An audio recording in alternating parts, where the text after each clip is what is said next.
we chant in the beginning of any program, any retreat.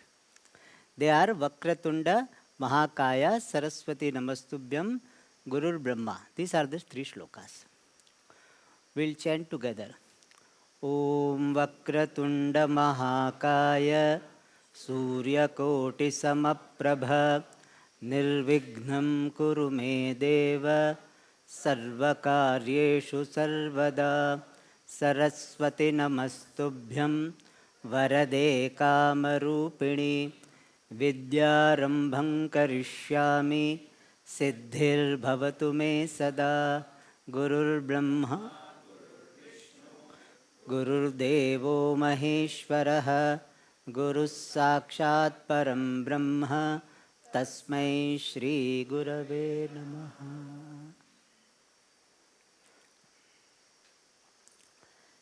Invoking the grace of Jnana Ganapati, Lord Dakshinamurti, Narmadeshwara, Jnaneshwari, Valli Devasena, Sahita, Shri Kalyana Subramanya Swami, we enter into the study of this stotram called Nirvana Shatkam.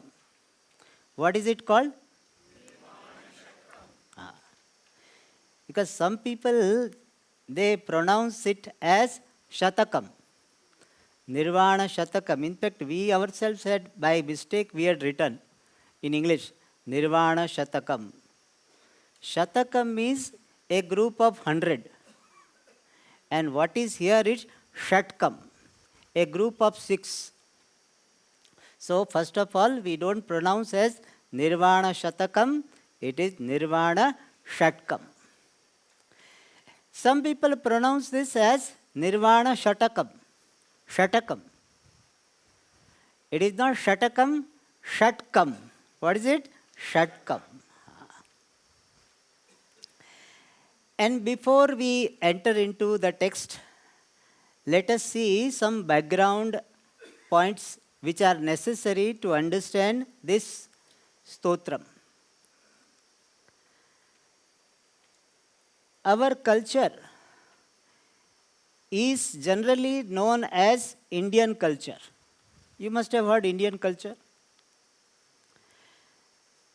And this Indian culture is based on the Vedas, the original text, the fundamental text. And that is why the right name for our culture can be Vedika culture. Vedika Samskriti is the right name for our culture. Vedic culture or Vedika Samskriti. Why? Because it is based on Vedas. Now, what are Vedas? All of you are very advanced students, but still for my satisfaction I am telling. Vedas are the texts which are not authored by individual, they are received from God, higher power, whatever you call it, through the rishis. So Vedas are the texts which are received through Vedas, not authored by any individual. Therefore, these Vedas are technically called Apaurusheyaha. One meaning of Apaurusheya is not human product. This is very difficult to digest for many people. In fact, the Western scholar, they say that Rigveda came 10,000 years ago, Yajurveda came little later, Samaveda came later, and Atharva Veda is very recent. That is not the traditional thinking.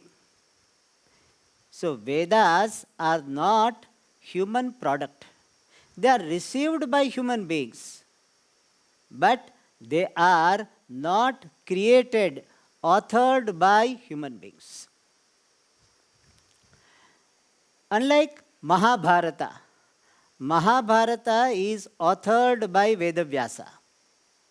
Ramayana is authored by Valmiki. Shakuntala, Abhigdana Shakuntala is authored by Kalidasa. Like that, Vedas are authored by somebody we don't say. But people say, Swamiji, there is one name we keep hearing, Vedavyasa. So, if 4 options are given, who is the author of Vedas? One of the option is Vedavyasa. Most of the people will tick Vedavyasa, Vishwamitra Rishi, Vashishta Rishi, none above. So, most of the people will tick what? Vedavyasa. But the real option is what? None above. Nobody has, no individual has authored these Vedas. And these Vedas are divided in different ways. Based on the type of mantras, they are divided into 3. Rigveda, Yajurveda, Samaveda, based on the types of mantra. In Atharva Veda, these 3 types of mantras are there: Rig mantras, Yajur mantras, Sama mantras. So that is one division. Another division which we generally highlight is this Vedas are divided into 2, Veda Purva Bhaga and Vedanta.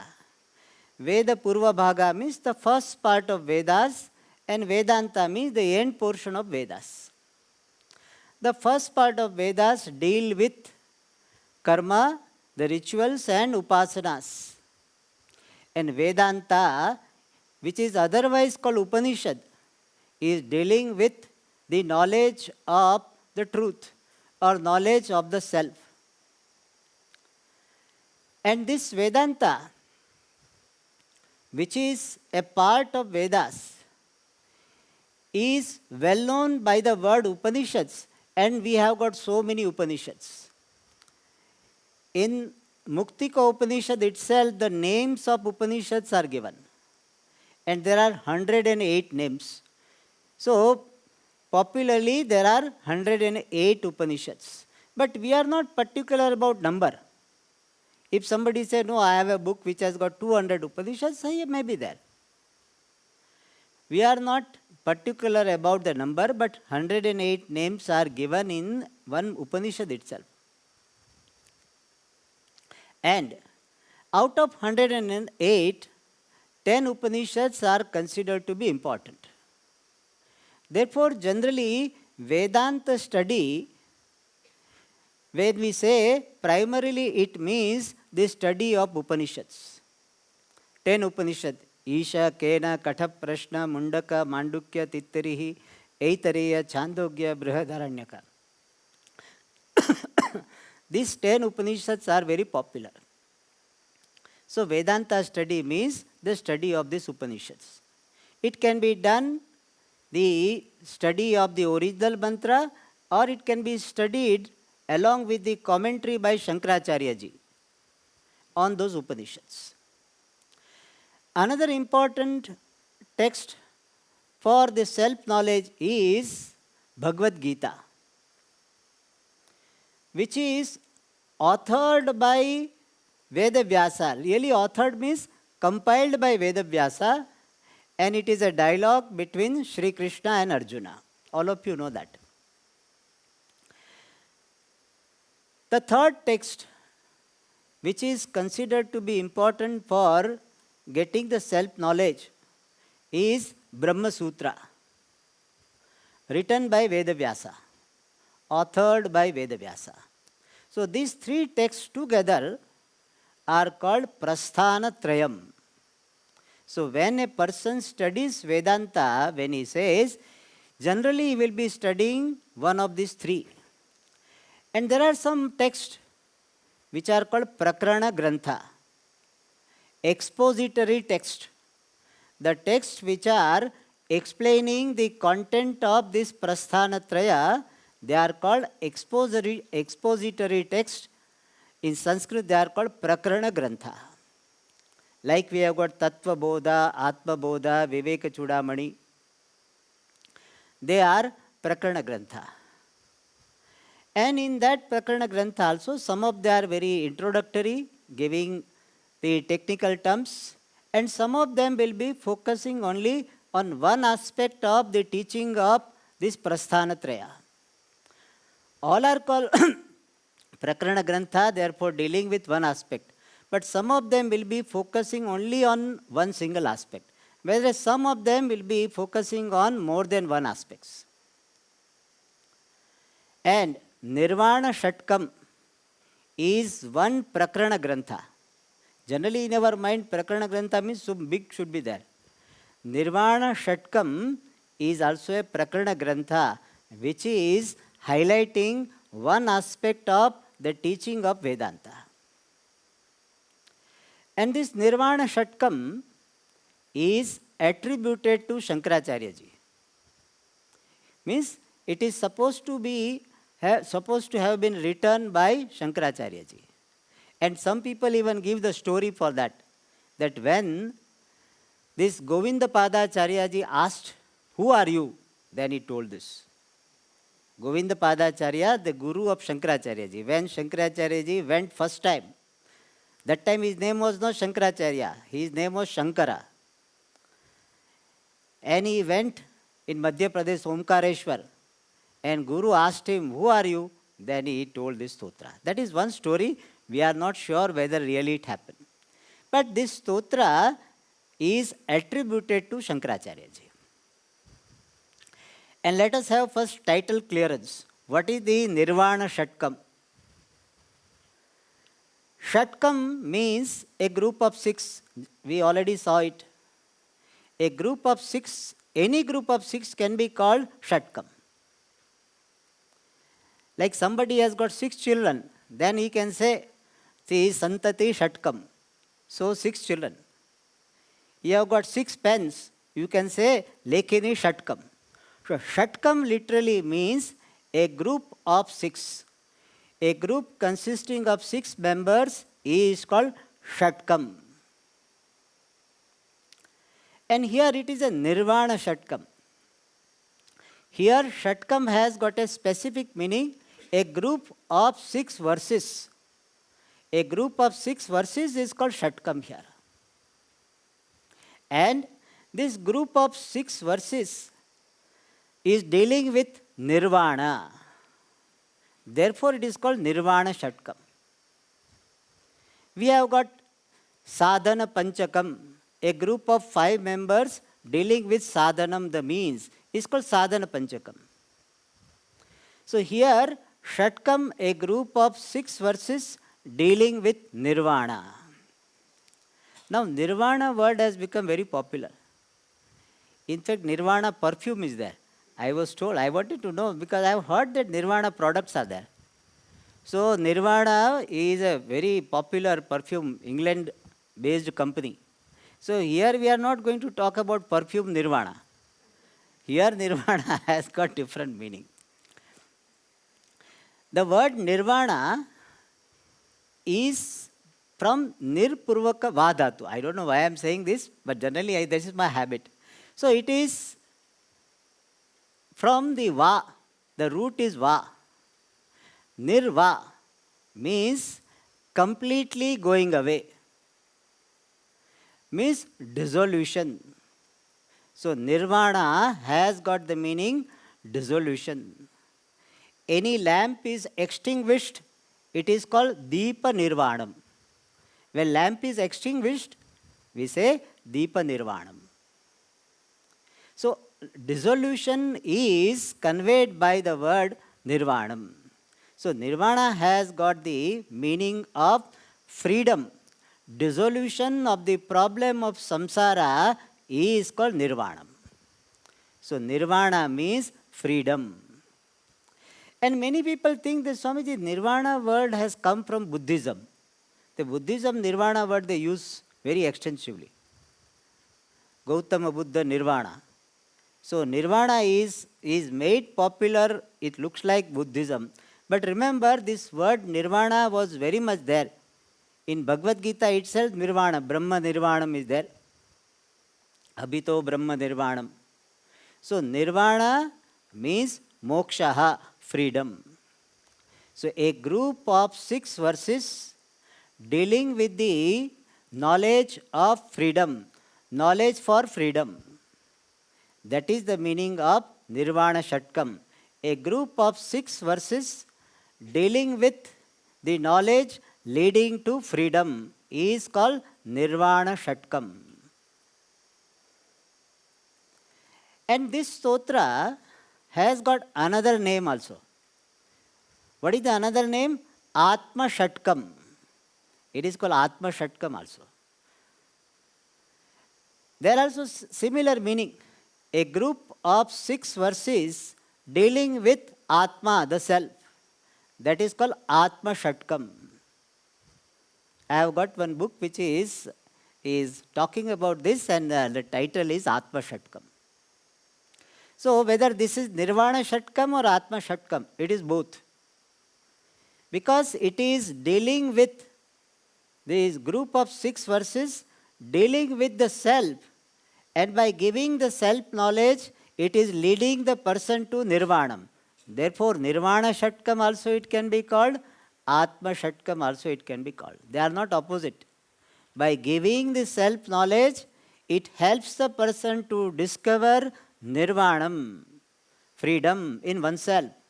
That's why this stotra can be called Nirvana Shatkam or Atma Shatkam.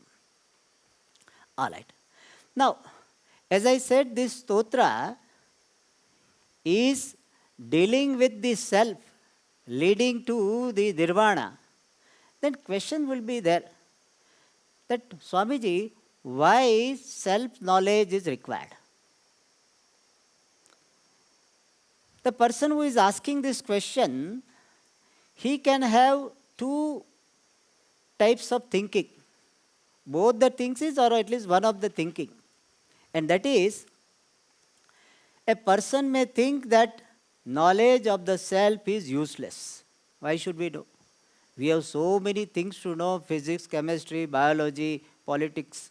So many things to know. Why should we know the self? That is one thing.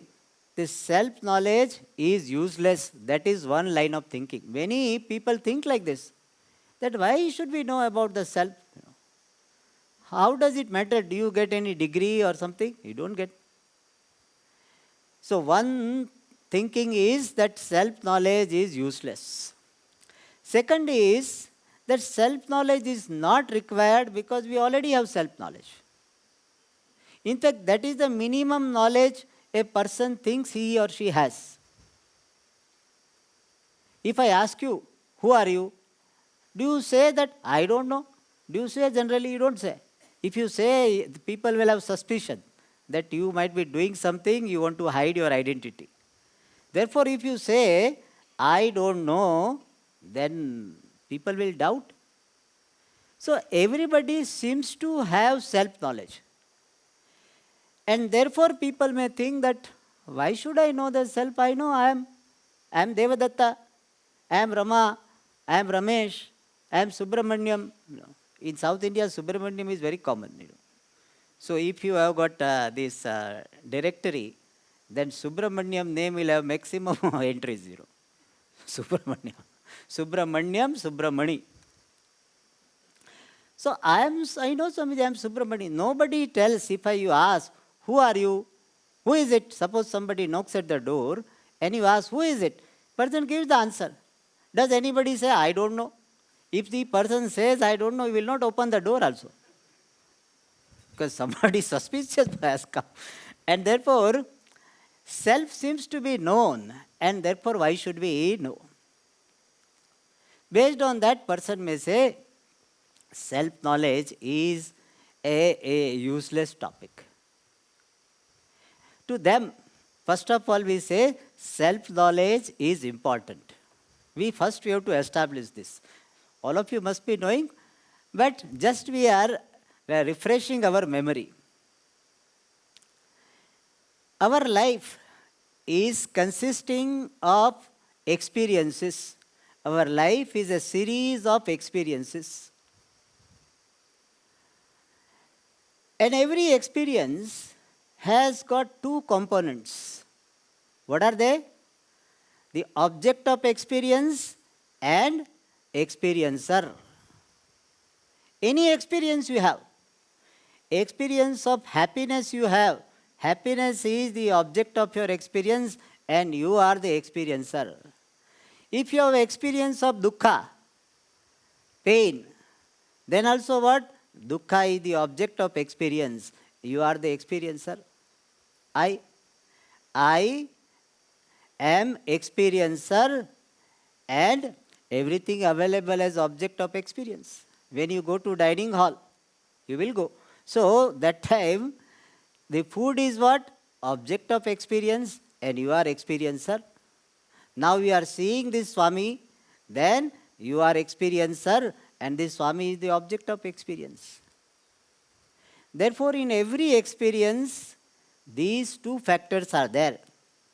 The object and the subject, which is called I, the self. So, self is nothing but the one which is referred to by the word I.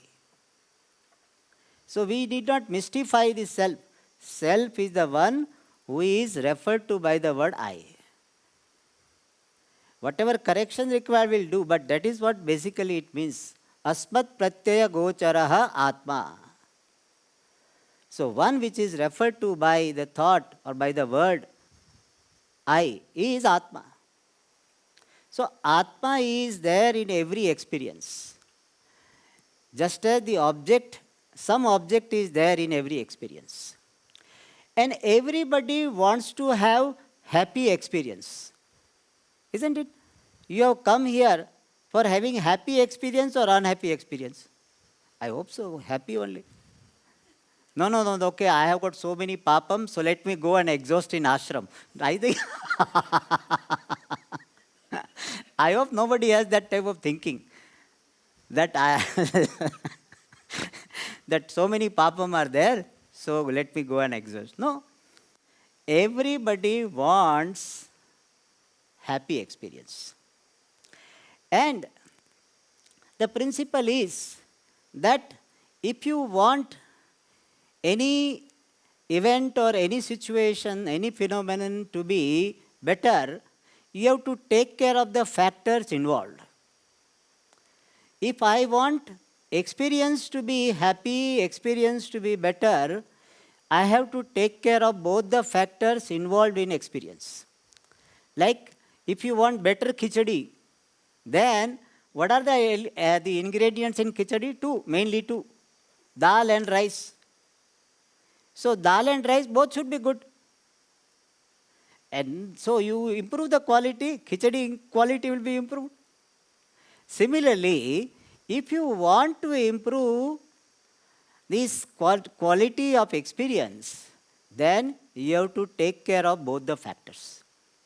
And generally, what we are doing without knowing all this, what we are doing is, we are trying to improve the quality of the object to have better experience. This time I had only simple dosa. So what I want to do? I want to have better experience. So next time what? Masala dosa. Last time I had only plain ice cream. Now ice cream with chocolate. So what we are trying is always trying to improve the object of experience. Last time I travelled by this what called second class AC or third class AC. 3-tier AC, not third class, not a good word. 3-tier AC. Now I want to improve what I do? I go for 2-tier AC.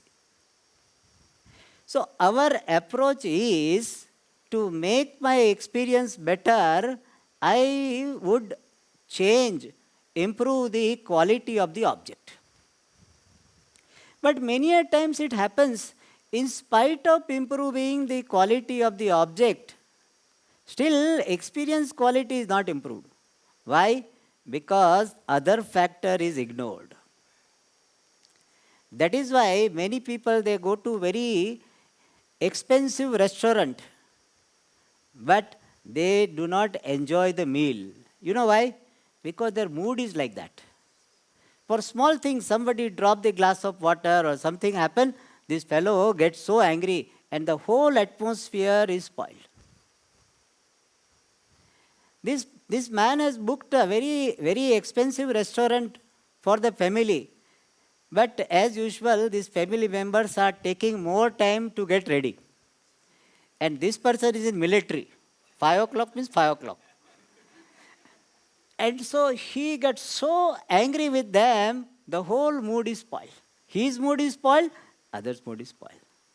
So even if the person improves the quality of the object, but he has not taken care of the individual, oneself, then in spite of improving the quality of the object, the experience will remain like that.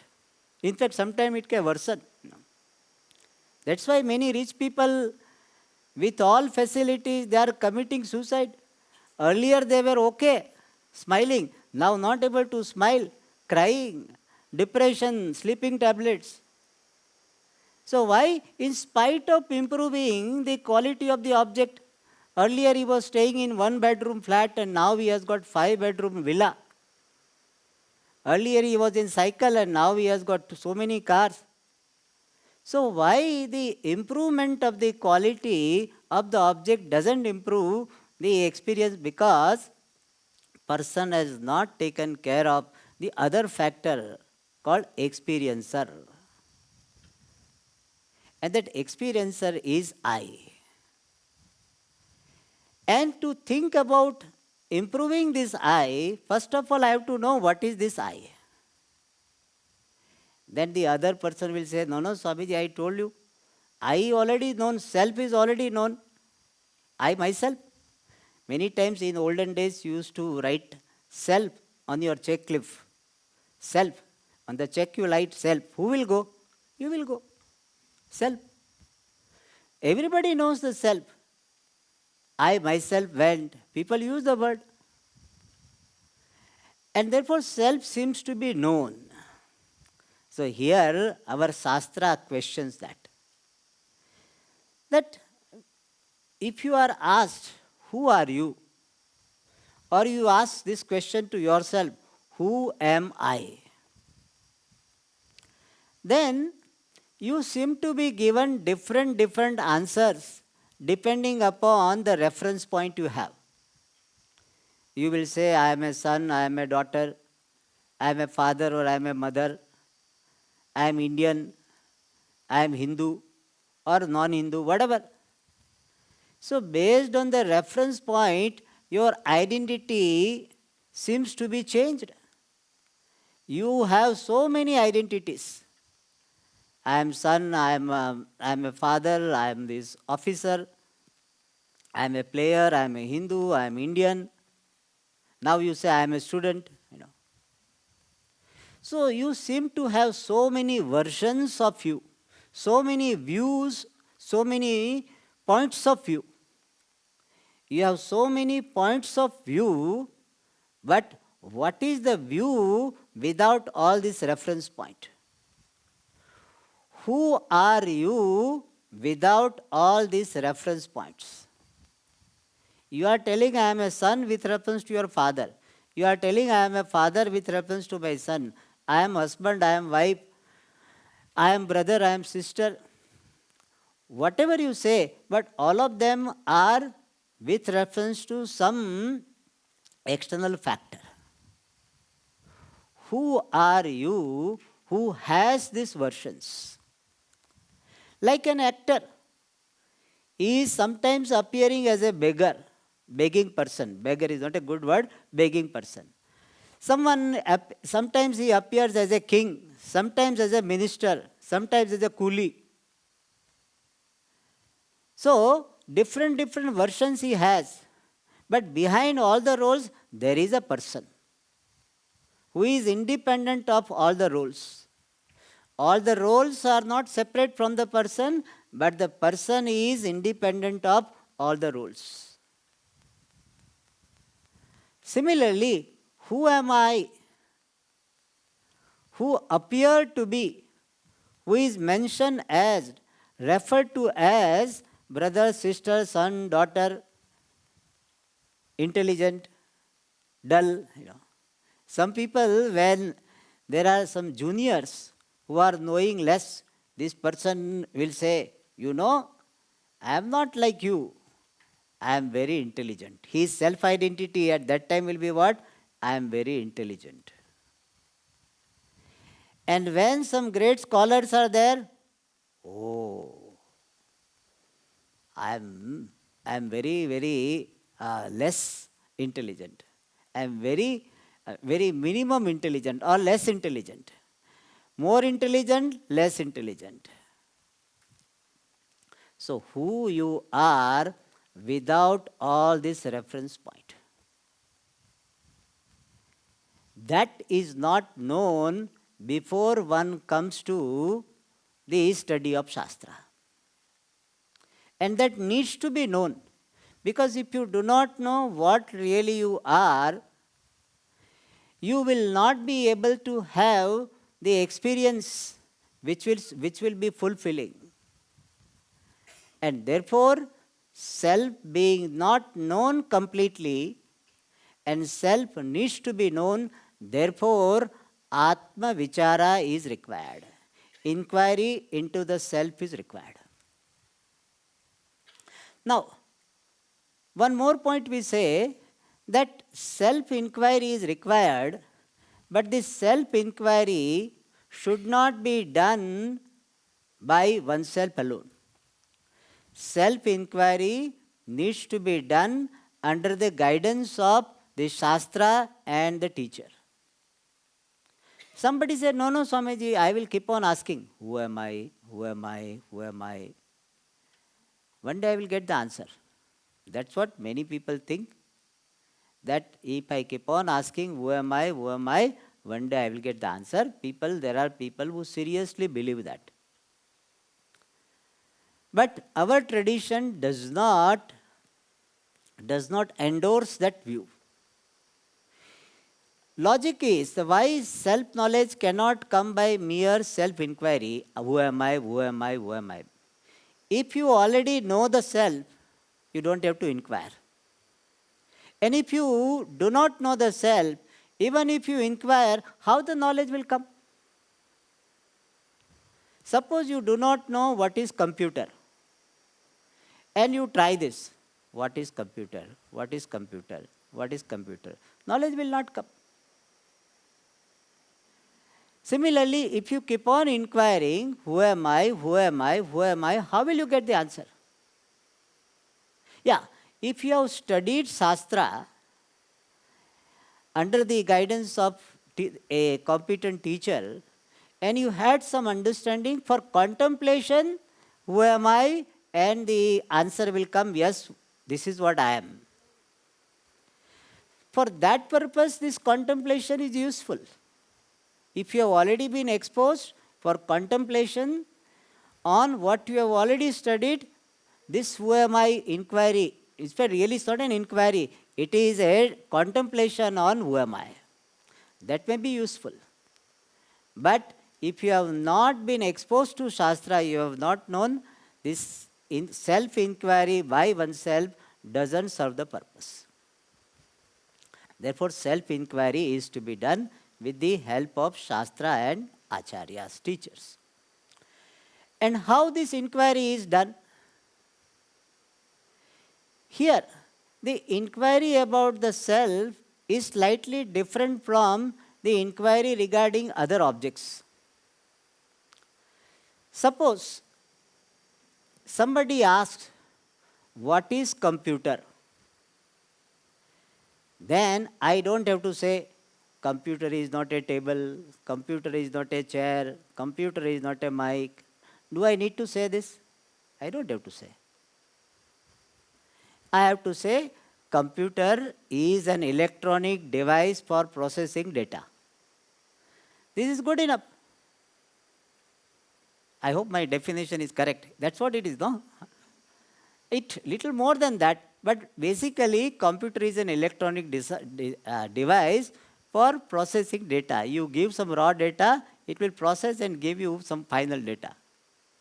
So that is how computer is. So I can tell you about computer. Without saying it is not this, it is not this, it is not this. Not required. Why it is not required? Because you do not have mistake about computer. If there was a mistake about computer, I have to say. If you thought computer is a calculator, then I have to say, no, computer is little more than, it's not calculator, it is more than calculator. If you have a mistake, then I have to say that it is not that, it is not that. Suppose I am talking about peanuts. Then little bit I have to dismiss the popular belief. Why?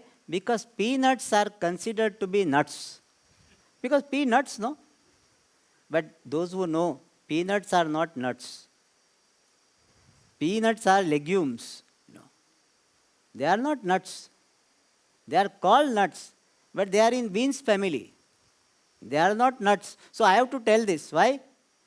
Peanuts are not nuts. Why? Why I have to tell this? Because they are thought to be nuts. Only nuts think that peanuts are nuts. So nuts means those ignorant, ityartha. Don't take more than that. Similarly, just for example, tomatoes are what? Vegetable. But they are not vegetable. Tomatoes are fruits. So I have to tell why? Because there is a popular belief. Tomato is what? Takali. Tarkali. Then what they call? Takali. It is not. It is a fruit. So when you have some mistake about the subject matter, then we have to say not this, not this, not this. Now, regarding the self, we require such inquiry where we have to negate certain mistakes about the self. So the self-inquiry is in the form of viveka vicharaha. It is in the form of discriminative inquiry. And the knowledge of the self is viveka jnanam, discriminative knowledge. Why? Because some correction of the mistake is involved. So before revealing what really self is, we have to tell what self is not. Self in Sanskrit is called Atma. And that which is not self is called Anatma. So Atma and Anatma seem to be mixed up. Some Anatma, non-self, are taken to be the self. Therefore, in the beginning we require the exercise called ground clearance. We have to remove all these mistakes. Then only we have to reveal what Atma is. And that is called Atma Anatma Vivekaha. The discrimination of the self and non-self. Where the mistake of considering the non-self to be self is corrected and what really self is revealed. And that is what is done in this stotra. So it is the Nirvana Shatkam is mistake correcting stotra. Mistake correcting and revealing the self. But more emphasis is given on correction of the mistake. This stotra has got 6 shlokas and the 3 lines will be generally correction of the mistakes. Only the 4th line will mention, in fact that the last part of the 4th line alone will mention what the self is. So this Nirvana Shatkam, Atma Shatkam is correcting the mistake about myself. Somebody may say that, Swamiji, how can I commit the mistake about myself? I know this, I am not the clip. I am different. So I am the knower of the clip and the clip is different. So generally you are right. In this universe, only two entities are there. One is Atma, other is Anatma. This is a very interesting thing. Atma Anatma nau dvau padarthau. Only two entities are there, which are the meaning of the word Atma and Anatma. This clip is what? Anatma. Why? I am not the clip. What I am not is Anatma. What I am is Atma. So clip is Anatma. This desk is Anatma. Pencil is Anatma. My child or my spouse or my brother, my sister, they are what? Anatma. However close you are to that person, but still you know that that person is different, I am different. Even though you might have said to each other, we are one, we are one, we are one. You have said, we are one, we are not separate. But when you go to movie, how many tickets you buy? As a couple you go, how many tickets you buy? Two only. You don't say, we are one, so एक ticket में दोनों बैठ जाएंगे. Not allowed. When we were small, we used to do that. We were small children. We used to go to the movie and say, हम छोटे बच्चे हैं, हाँ ठीक है बैठ जाओ. So for us it was okay. But as a couple you go, it is not allowed. Even though you say we are one. So I am clear about I am the self. I am the one who is referred to by the word I, and everything is non-self. Everything I am objectifying is non-self. And there is no third entity available. Stars, Anatma, non-self. This galaxy, Anatma. The whole universe you are objectifying is what? Anatma. What about God? God, Swamiji, is what? Will it be Atma or Anatma? It depends. If you are looking upon God as sitting somewhere in heaven, Hindi में बोलते ऊपर वाला. If you are looking upon God as ऊपर वाला, one who is above, then that God is what? Anatma. Anything which is available for objectification, directly or indirectly, you may not be seeing God, but it is written in somewhere that God is sitting in heaven. God in heaven created this world. Puja Swamiji used to say that so many these religions, they have got funny belief about God. They say God is in heaven. All right. But what is the form of God? No, God is formless. And whether God is he or she, no, it is he only. God is he only. If you say she God, they will be angry.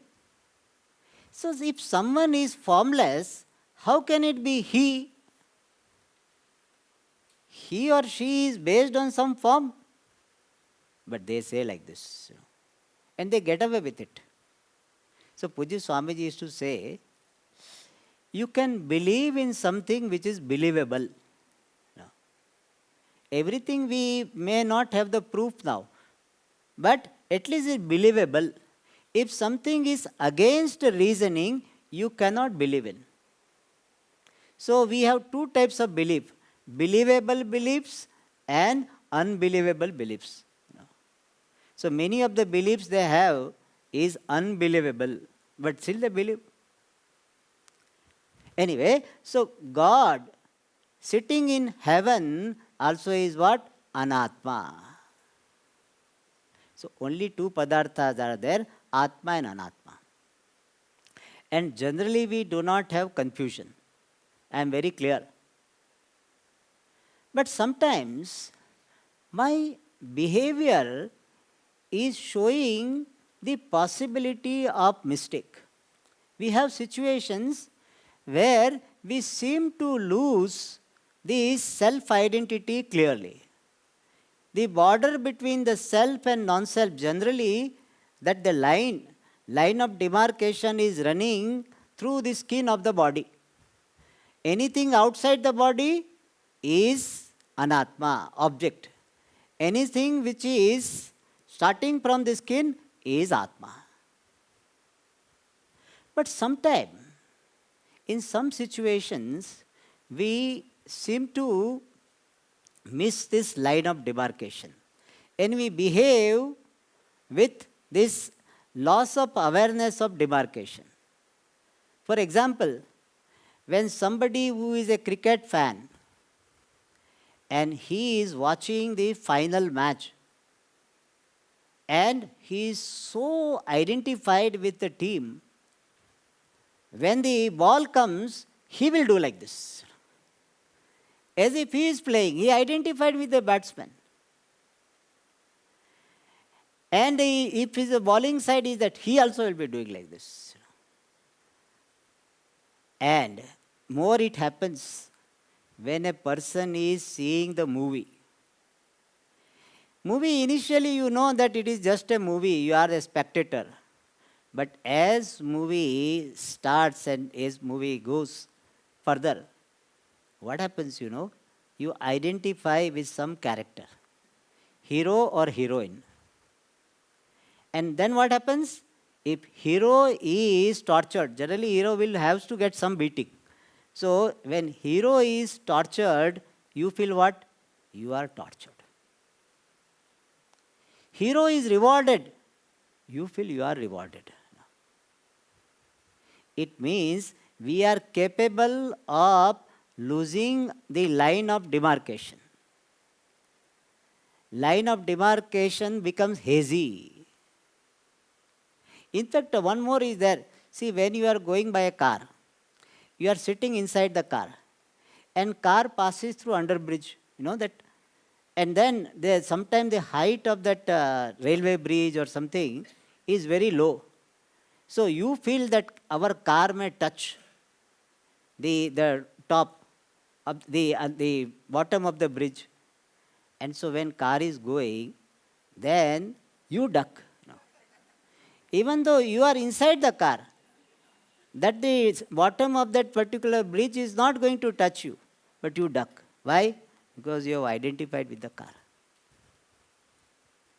So it means we are capable of committing mistake in our transaction. That is what Shastra says. First of all, accept that you are capable of committing mistakes. In fact, in life, if you want to correct your mistakes, first of all, accept that you can commit mistakes. There are some arrogant people, they never accept. Now, I cannot go wrong.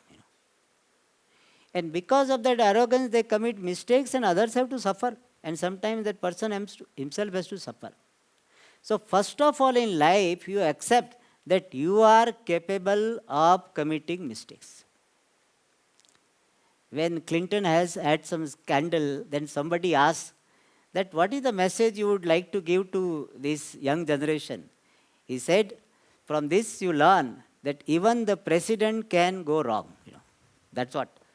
Even the president can go wrong. So similarly, anybody can go wrong. If that mind is not there, you will not correct your mistakes.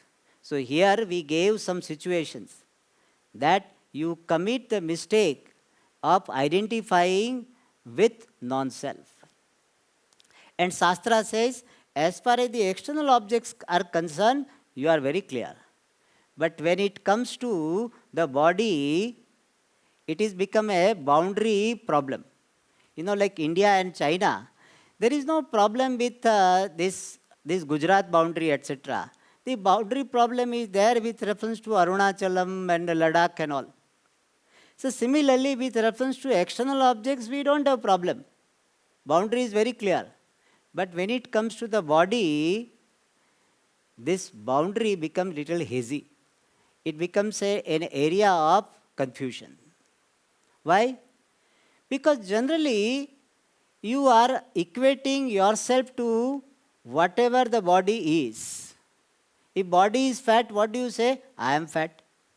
If body is dark, I say I am dark.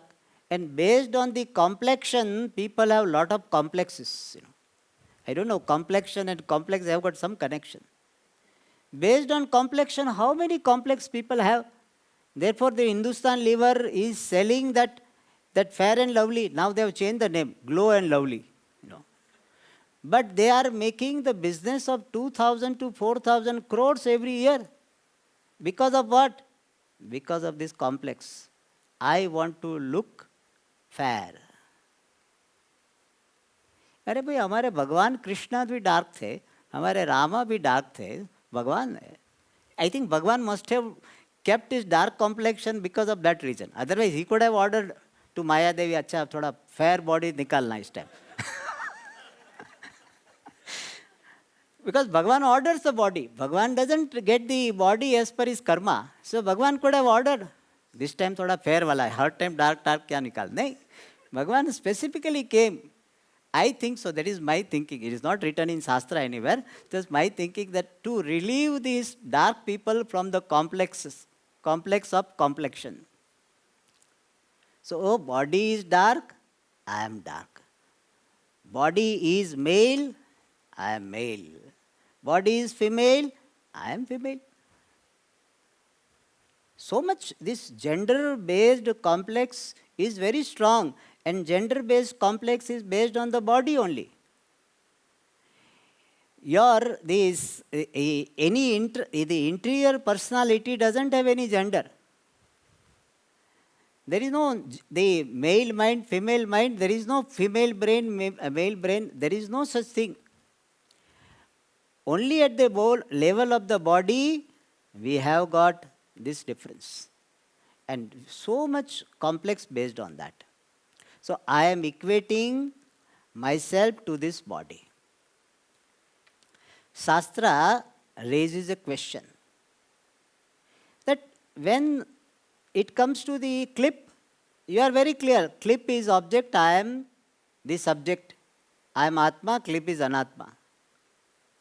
Then why, when it comes to the body, you are saying, I am fat, I am as good as the body? And this is a mistake because as you are aware of the clip, you are aware of the body also. And as this clip is made up of Pancha Mahabhutas, 5 elements, this body also is 5 elements. Why there is a partiality?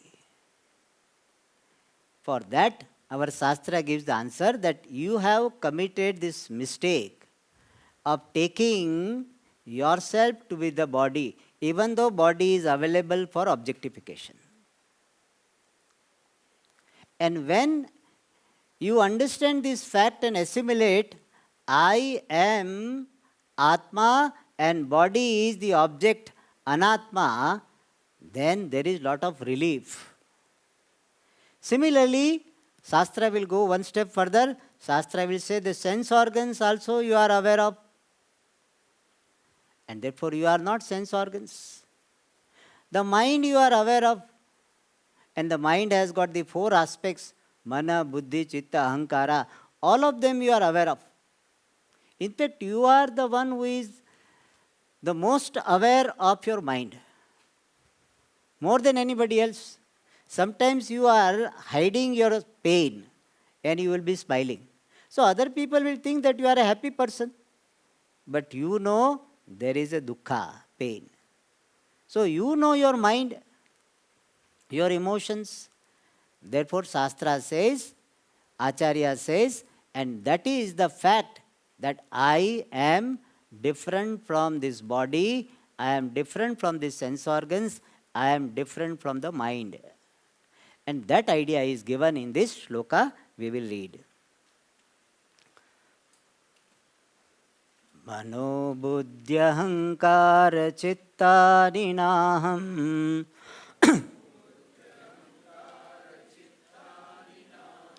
na cha shrotra jihve na cha grana netre na cha vyoma bhumir na tejo na vayuhu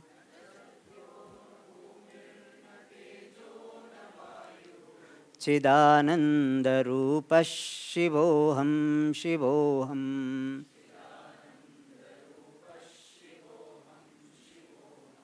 Please read the shloka.